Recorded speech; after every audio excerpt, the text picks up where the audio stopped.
കാലത്തെ അംഗം തുടങ്ങി കേട്ടോ. ഇന്ന് ബീറ്റ്റൂട്ട് തോരൻ ഉണ്ടാക്കുകയാണ്. വലിയ പണിയൊന്നുമില്ല.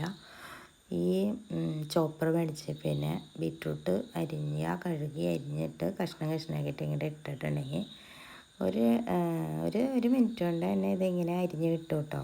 കുറച്ച് കൈ കൊണ്ട് ഇങ്ങനെ എഫർട്ട് എടുത്ത് ചെയ്താൽ മതി. പെട്ടെന്ന് തന്നെ നല്ല നൈസായിട്ട് അരിഞ്ഞ് കിട്ടും. തോരൻ നല്ലൊരു തോരനാണ്.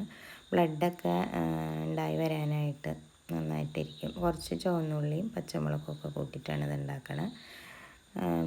കുറച്ച് തേങ്ങയും കൂടി ഇടുവാണെങ്കിൽ പ്രത്യേക ടേസ്റ്റായിരിക്കും. ചെറിയൊരു മധുരവും ഒക്കെ കൂടി. എന്തായാലും പണി ചെയ്യാൻ മടിയുള്ളവർക്കൊക്കെ എളുപ്പത്തിൽ ഉണ്ടാക്കാൻ പറ്റിയൊരു തോരനാണ്. ഒരു അഞ്ച് മിനിറ്റ് മതി ഇത് അരിഞ്ഞെടുക്കാൻ.